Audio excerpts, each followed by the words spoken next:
Outremer, the fragile empire of the Levant.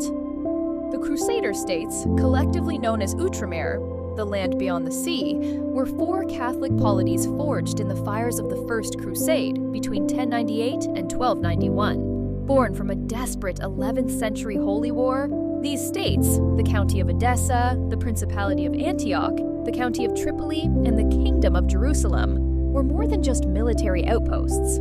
They were a radical experiment in feudal colonialism. For nearly 2 centuries, a tiny Frankish elite ruled over a vast, diverse population of Muslims, Jews, and Eastern Christians, creating a unique frontier society that was constantly one lost battle away from total annihilation: the geography of survival. From north to south, the states formed a narrow, vertical corridor along the Levantine coast. The Kingdom of Jerusalem was the crown jewel, acting as the spiritual and political heart of the Latin East. Its first ruler, Godfrey of Bouillon, famously refused the title of king in the city where Christ wore a crown of thorns, opting instead for defender of the Holy Sepulchre. However, this piety masked a brutal strategic reality. The states were geographically isolated. To the west was the sea, their only lifeline for European reinforcements. To the east were the great Muslim power centers of Aleppo, Damascus, and Cairo.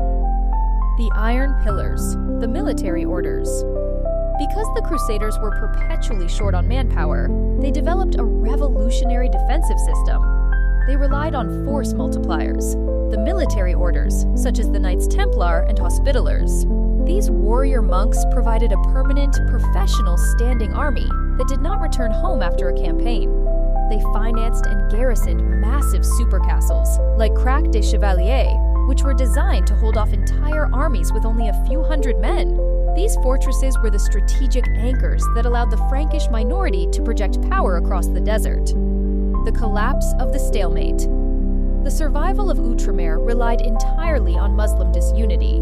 For decades, the rivalries between Damascus and Cairo allowed the Crusaders to play one side against the other. However, once unified leaders like Saladin and later the Mamluk Sultan Baibars consolidated the Islamic world, the numerical inferiority of the Franks became a death sentence. The end came not through a single event, but a steady erosion. After the catastrophic defeat at Hattin, the states were reduced to a string of coastal fortresses. The final curtain fell in 1291 with the fall of Acre, ending the Latin presence in the Levant and closing the most ambitious chapter of medieval expansion.